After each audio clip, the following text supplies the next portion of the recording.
What is up, everyone? Welcome to the Football Chatbox. My name is Ryan, and welcome to the Game Week 30 Wildcard Draft, where we are going to be looking at, first of all, Game Week 30 Wildcard Draft versus a Game Week 31 Wildcard Draft. Like, why do you need to wait, or should you just play it now?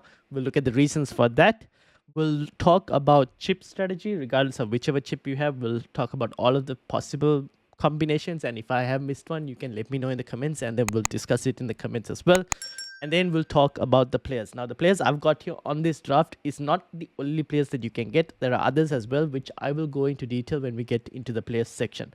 So, first of all, for this video, we're going to be obviously using FPL.team. We also have Ben Krelin's current predictions in terms of when doubles could appear. And obviously, FA Cup results have been done, and we know the draw for the semi-final, which is going to be key in terms of understanding, okay, how do we play our chips? So, having said all of that, let's start first of all with the first question. Wildcard 30 versus Wildcard 31. And is there should you play a wildcard in Game Week 30? Now, you would have seen a lot of people playing their wildcard also on X and whatnot, saying, oh, wildcard active, playing it in Game Week 30. You see if maybe friends might be playing in Game Week 30. You'll be wondering, why are they all playing it in 30? Is there any reason maybe that they're playing it in 30 instead of, let's say, playing it in 31, even though we don't have the correct confirmed information in terms of when doubles are happening in Game Week, like the doubles in 33, what exact doubles are happening in 33, and are there any happening in 36? We don't have that exact information just yet. So you might be wondering, why are people playing it? Well, one of the main reasons I guess that has happened is because the double in 33 is now not as big as what we expected it to be.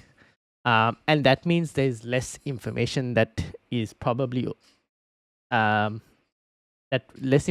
will be appearing that would make too much of a difference to your Game Week 30 wildcard plans for anyone who's playing it then.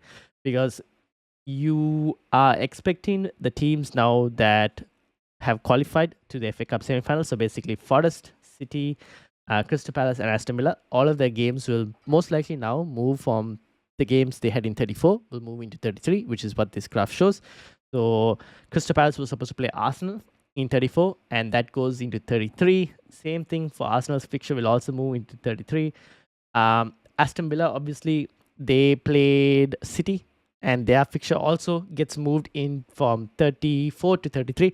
Now, Aston Villa and City, both of them, because they are into the next round as well, their fixture is most likely going to be moved from 34 to 33. That information is kind of like solid, because what happens with, as you can see, Game Week 36 and 37, that is based on whoever progresses to the FA Cup final. So because of that, that fixture definitely needs to move into 33, because there's a possibility that both those teams could be in the FA Cup final and face each other. So the other team obviously is Forest, who are in the FA Cup semi-finals as well. But for them, there is no reason to actually move their game away from Game Week 34. It could still be in Game Week 34, just played on in the midweek instead of on the weekend. And the reasoning behind that is because their opponents as well, and Forest as well, both don't play in Europe. So there's no worries about putting it in a week where European fiction also gets involved. There's no issue with regards to that. So they can easily play Forest and Brentford's game. Both can be played, like they can have the fixture in Game Week 34, which is why it's unlikely to have them as a double Game Week team as well. But the other three are obviously moving into, at this moment, it looks like Game Week 33, which means Crystal Palace now have a double-double, 32 and 33. Newcastle, obviously, we knew they were doubling in 32, but they don't double in 33, and they don't blank in 34 as well. Now, keeping that information in mind, what are the reasons for, let's say, wildcarding in Game Week 30 versus 31, given that there isn't too much information that's going to change for the next couple of weeks? The only thing we maybe would like a bit more information on is obviously 36 and 37, but we're not going to get that information obviously until the semis are done. So you need to take a rough estimate of who do you think is going to win the FA Cup semifinals. So like between Forest and City, if you think City are going to beat Forest, then you expect City to obviously blank in 37, and then they'll double in 36. Same thing with Palace versus Aston Villa. If you think, for example, Aston Villa are going to beat Palace, then you'd expect you expect Aston Villa to blank in 37 and then double in 36. And then obviously whoever their opponents are in 37 will also double in 36. So there'll be 4 teams at least doubling in 36 and 4 teams blanking in 37. So that also you will have to have a rough estimate when you make your wildcard team. So based on that information, is there a reason to maybe play it now instead of waiting maybe in 31? Now, for me personally, my team, I don't mind waiting a bit more longer and playing it in 31 because let me actually show you what my team looks like right now. So I've got the likes of Clivert, Evan Nilsson. I think Bournemouth play a huge part in obviously the Game Week 30. I've got Evan Nilsson, Clivert, Munoz already in my team. I've got Guardiola as well. I don't have a Haaland issue who now is injured. Chris Wood obviously is an issue, but I'm looking to even remove him for a hit and bring in either a Marmoush or a Mateta. So for me personally, and I've got Salah already as well. So for me personally, there aren't too many issues in my team because like some of you might have Haaland and you're like, oh, took Salah out, took Isak out to bring in these guys, and now Haaland's not there. So because of that, you might be in a bit more of a situation where you don't have the best players. Like even Bournemouth, let's say you have Dango instead of Clivert. You don't have Evan Nilsson, stuff like that, and you go, okay, I'd ideally like, or you don't even have Kirkes, players like that, you go, okay, maybe I'd like to wildcard now, because if you had those players, then you probably can wait a bit more. To be honest, you can wait a week more because the fixtures you're targeting this week on a wildcard as well, like the likes of Clivert and Kirkes, for example, are most likely not going to be there come game week 32. You'll most likely move these players off. So for me, as let's say someone who, if I was to wildcard in game week 31, I probably wouldn't have Clivert and Kirkes in my team. Whereas if I was to wildcard in game week 30, I will because of that Ipswich fixture. Whereas 31, I probably wouldn't have them, and I would have probably replaced them with maybe Aston Villa players potentially, because Aston Villa obviously have Southampton in 32, they have the double in 33, blank in 34, and they could potentially double in 36. So I might have replaced my the Bournemouth players with Aston Villa players instead. Now, obviously, on this wildcard draft, I got Martinez and Rashford, so you'll probably get one more Aston Villa player. It could be a Morgan Rogers, for example. Or you could even look to maybe get an Arsenal option, another Arsenal midfielder if you wanted to. That is a possibility. Or someone else that appears that is a good option that you could try and go and get is also a possibility. So I think Bournemouth play a bit of a part, given that the fixture this week is Ipswich. So in terms of holding that wildcard versus not holding that wildcard, the same thing could be said, obviously, like I said, if you had Haaland instead, and that is a huge amount of funds, which now he most likely won't play for Game Week 30. So that is obviously a reason to kind of play it now. Now, the other thing for maybe holding it potentially as well could be, say, Saka. The rumors are that Saka might be in the matchday squad for Fulham, potentially not starting, but might be in the matchday squad. Now, if you can hold it till 31, you might have more information in terms of Saka's availability.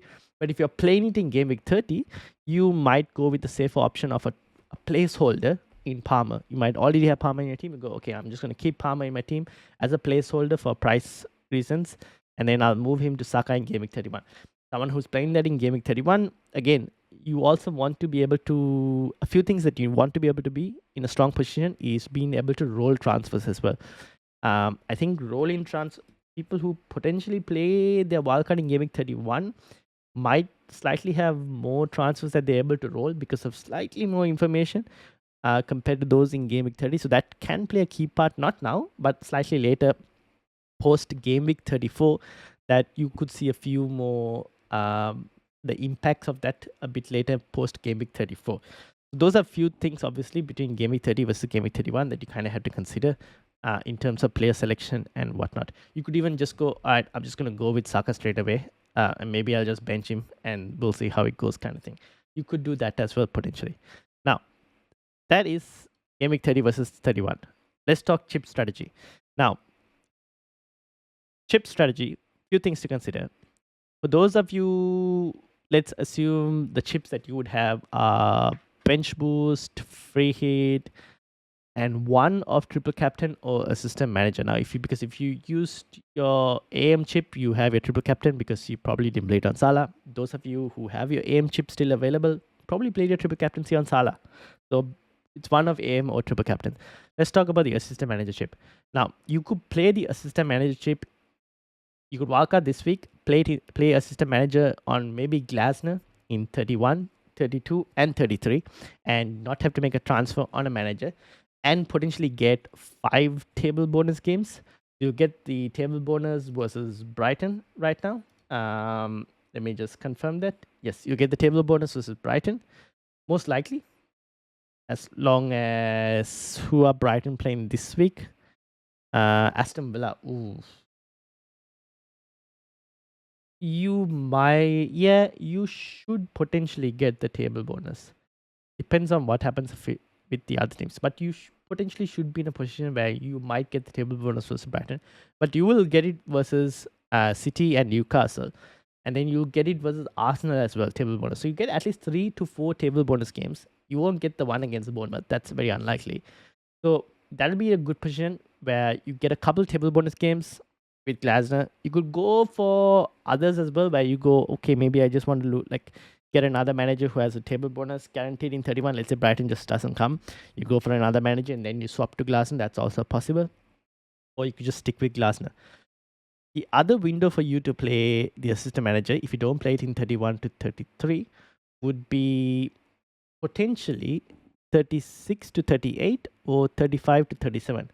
And the only thing with playing it in that window, which I've just gone and looked, let's say again, this goes back to the FA Cup. Because you want to maximize as many games as you can, right, for the table bonus manager. If City were to win, and let's say Aston Villa were to win, City's opponents obviously would be Wolves, Southampton, Bournemouth, and you might have to, if you play it in 35, you'll have to switch to a different manager in 37. Then you can target a table bonus game in 37. But you're not getting any table bonus games in 35 or 36. If you play 36, 37, 38, you could get 2 table bonus and nothing else. Nothing in 36 from City. However, the opponents, Bournemouth, that you could get a table bonus because Bournemouth in 35 could play Arsenal.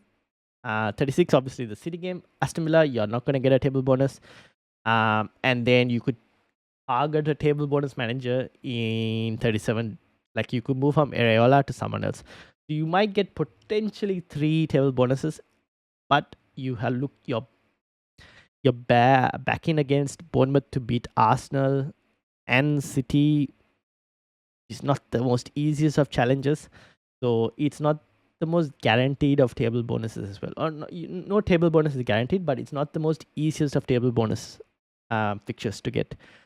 So that's for City's case if they were to proceed. If Forest were to proceed in their fixture and go past into the finals, you're not going to get any Forest table bonus from no, unless they're playing they're not even Arsenal maybe. No, you're not getting any table bonus from Forest. Their opponents who you play in terms of picking table bonus is Wolves. Nope, that's also not going to happen. You're not going to pick a Wolves manager and expect them to kind of win. Who are Wolves playing? Wolves will be playing City. Tough ask. I'd actually prefer Ireola, but yeah. So City, Brighton, Crystal Palace, and then you could switch to a manager. I mean, you could back Wolves, but very unlikely that they're going to be able to get those table bonus results. Maybe against Brighton, it might not be impossible because it's a home fixture as well. But that's Forest opponents in that table bonus game. The other option is obviously we spoke about Aston Villa and Crystal Palace. Now, if Aston Villa were to go through, they'll obviously Fulham, Bournemouth, Spurs, and swap to a table bonus, or you go Bournemouth, Spurs, swap to 2 table bonus managers. But Bournemouth and Spurs both, you're not getting any table bonus from Unai Emery in that specific situation. From Aston Villa's opponents in Spurs, who could potentially double. They obviously in 35, Spurs play West Ham, which you're not going to get a table bonus from. They play Crystal Palace and Aston Villa. Again, very unlikely to get table bonus because they're not 5 places above at the moment. And then you swap to a table bonus manager, or you play Crystal Palace, Aston Villa, no table bonus, swap to 2 table bonus managers after. So that aren't, you kind of had to spend a lot. Basically, you kind of had to spend a lot of transfers. Swapping managers, most likely, if you played during that time period. So then you have to decide whether you want to spend money, you want to spend transfers on swapping managers, or would you want to spend transfers on trying to get some players in for that double in 36 and also navigating the potential blank in 37 as well. So that's a few things that you kind of have to consider in terms of when you're playing your assistant manager. For those of you with a bench boost and a free hit, bench boost, I think right now the best possible time to play it, if you're wildcarding now, is to probably play it in 33 because you're already set up with the Palace players. You're probably going to be set up with some Arsenal and Aston Villa lads as well. So 33 is probably the time to play it. You could potentially play it in 32, which means you won't go heavy on 33. But it also means you might not have to free hit in 34. So you'll have to obviously go on the ticker and try it out and see. But there is a chance where you could bench boost 32. For example, this team in 32, you'd have at least 6 players ready. Then in 33, obviously, you'll go. This might have to slightly adjust because I've targeted this as a 33 bench boost. You might not necessarily have some of the players that I've got. You'll have to adjust slightly because if you look at this team, now obviously I've most likely removed the 2 Bournemouth lads as well. But you can see like this team kind of needs a free hit because he's been targeted for a bench boost. So that is also something you need to decide because the players that you have, if you're going to be bench boosting in 32, you'd want to make sure you get some players from teams that are also playing 34 then in that specific situation. So then you could look to maybe go a bit more on, let's say, a Brighton, for example. They play Leicester in 32, decent option to have bench boost, and they play West Ham in 34. So you might get a few Brighton options instead. So instead of Nick Pope, you could go and have Verbruggen instead as a goalkeeper, or instead of Martinez, you can have Verbruggen as well. That's an option. The other few calls that you could do are, I guess we'll get to another option. Who else? You could probably have Forest defense still. Not too bad. They play 32, they play Everton. 34, they'll have Brentford. If not, their fixture does move, then you probably get a double game week in 33 extra. But then you might be forced into a free hit. So that's something to consider with Forest. You could potentially target some Liverpool players, maybe. They have West Ham in 32, Spurs in 34. Not too bad from an attacking option. Who else has decent fixtures?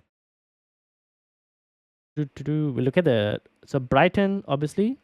Chelsea, you could continue to have some Chelsea assets because Chelsea's fixtures aren't too bad as well. They got Ipswich in 32, Everton in 34. Maybe you could keep Palmer if you wanted to. That's another option.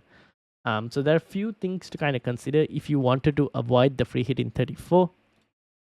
Then a possibility of bench boosting in 32 arrives. If you're bench boosting in 33, you're most likely, like you saw in this team, pushing yourself to a free hit in 34. I still kind of want to have an idea, and I haven't fully looked into it yet, but I would like to potentially see if I could bench boost in 33. Maybe I won't be having too many bench boost players, right? Because I'll have 1, 2, 3, 4, 5, 6, 7, 8, 9 here, and then potentially Clivert and Kirkes would have also left by then. So I'll have like 10 to 11, maybe a Watkins as well. Yeah, so you'll have to go less. You'll have to have less than 11 doublers in 33 if you wanted to try and navigate past 34. So I need to look into that as well. Maybe you could get some United players as well, like Onana if you wanted. In 34 they play Bournemouth. Bruno Fernandes you could probably have as well. It's not too bad because 33 they play Wolves. Not too bad if you wanted to bench boost like a Bruno and a Onana or Bruno and a Patrick Dogo. You could have some West Ham options like Areola in goal because 33 they play Southampton. 34 they have Brighton, so those are not too bad as well if you really wanted to save the free hit chip for 36, that is. So that is something you kind of have to consider. And obviously free hit, again, 34 is one option to play it. The other option is most likely 36. I think 37 you might be able to navigate, to be honest, because you'll have players from other teams that should be fine, like Arsenal coverage maybe you'll be able to have and they'll be okay. You might potentially still have some leftover Newcastle coverage from your earlier wildcard, or depending, like Palace go through. Like here's the thing, right? Because of the double in 33 between Palace and Aston Villa, and only one of them can go to the final, which means at least one set of players you'll have for the fixture in 37. You'll miss out on one set of players, but you'll have the other set. So yeah, those are few things maybe to consider when looking to free hit in 36. But yeah, those are my options. For those of you who have triple captaincy still left as well, obviously triple captaincy, Isak in 32 looks like the possible option. The other thing for triple captaincy is potentially if Haaland is back, you could triple captain and City, let's say, go through. You could triple captain Haaland against Southampton and Bournemouth. Now that's very tempting, to be honest. The other option for triple captaincies would be if Aston Villa were to go through, obviously Bournemouth and Spurs. Watkins maybe not too bad. Maybe still you would still prefer Haaland or even a Marmoush for that case. If Forest were to go through over City, Forest would have Leicester and one of Brentford Leicester and probably West Ham. I mean, Elanga triple captaincy, late surge for anyone who's looking to try and climb ranks. I mean, that's not the worst case. To be honest, I'm thinking about it now. I might actually prefer slightly the triple captaincy in 36 over the free hit in 36 as well, because of the navigating 34 situation. So that's also something for you guys to consider if you wanted to maybe save the triple captaincy. So yeah, hopefully that has helped in terms of players. I mean, in terms of chip strategy. If you have any further questions, let me know. I'll obviously do a team selection stream as well today, so we'll discuss that in further detail. All right, everyone. So this video went on for quite long, so I've split it into two parts. Where this video we basically covered the reasons for wildcarding versus 30 and 31 and the chip strategy. The next video, go check it out. That should be, you'll be able to click it out at the end of this video, where we look into the players as well. So go check that out and let me know your thoughts.